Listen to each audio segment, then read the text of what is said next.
So let me ask you, where did you get to this idea for your script? I mean, you obviously weren't a bioengineering major or anything like that. I mean, the content of it in that. Well, my best friend is a X-ray crystallographer, and his name's Isaac Hoffman, and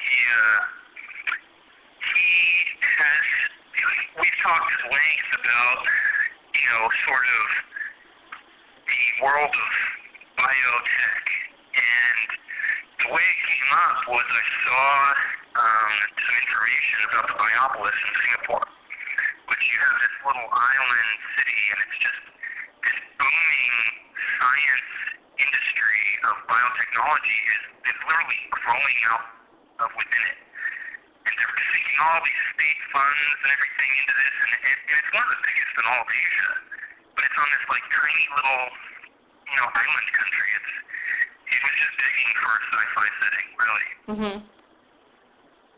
So that was the seed? Yeah, that was really the thing that made me go, this would make a really cool setting for kind of a biopunk story. And Singapore has a lot of very unique qualities. I mean, you have this perfect, clean city that, has low crime rates, and the people are very healthy, and it's immaculately clean, like the streets, there's no trash or anything. And then across a 1,000-meter bridge, you have Johor Bahru, which is like one of the most, kind of high crime rates in all of Malaysia. Wow. Okay. It's like they're just separated by a bridge, it was interesting, that idea that, you have this utopia and this dystopia, and they're colliding, Mm-hmm. They're literally pressed up against each other. Nathan, then what was your, working with Matt, what was your inspiration? Did you guys collaborate sort of on the artwork, or what direction you wanted to go? Yeah, I'm a definite fan of collaborating, and after reading it, I kind of wanted to find out a bit more about where Matt was coming from with where the characters came from, how they got their names, kind of where he kind of created them in his mind, or any kind of influences or images or people or celebrities or photos or, events or whatever, and we just kept going back and forth, and it would give me stuff to look up and a lot of research I could do, so I just kept plugging away and researching the best I can from my little digital armchair and any books I could find at the library, and just started compiling everything and just tossing sketches back and forth. And we had a great opportunity last year, thanks to Maggie, to get together and kind of go over everything at San Diego Comic-Con last year, and kind of powwow and literally just sit across from each other and kind of sketch everything out and talk about ideas. And I contribute some, and then things would change, and then he would contribute some more, and we just kept going back and forth, and the characters just kept developing. A good example would be, which will probably come up in the graphic novel in the sketches section, is the original design for this one character named Lovely. Mm-hmm. And the way that she turned out originally was pretty Sylvester Stallone, but in the end, she got a bit more refined to exactly where Matt wanted, and kind of developing the weapons. And you remember that?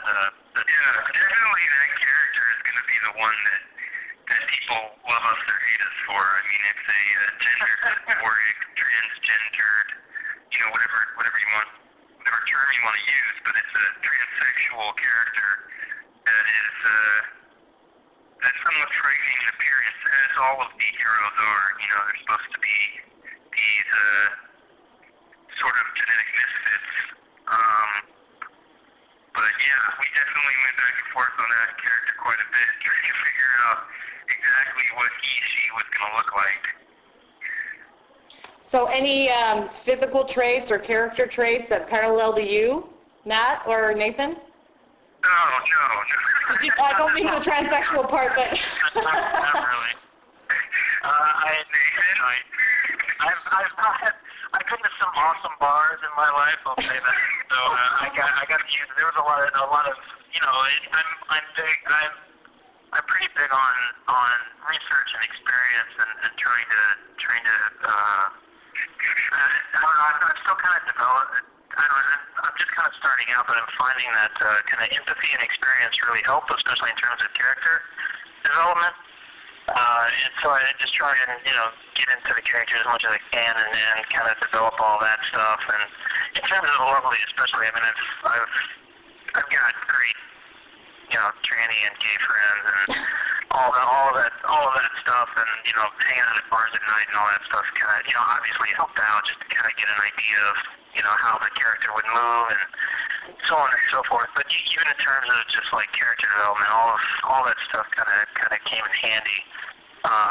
Especially living in New York to try and develop all this stuff. Especially like Max and Blue that are kind of brother sister twinish characters, lead characters.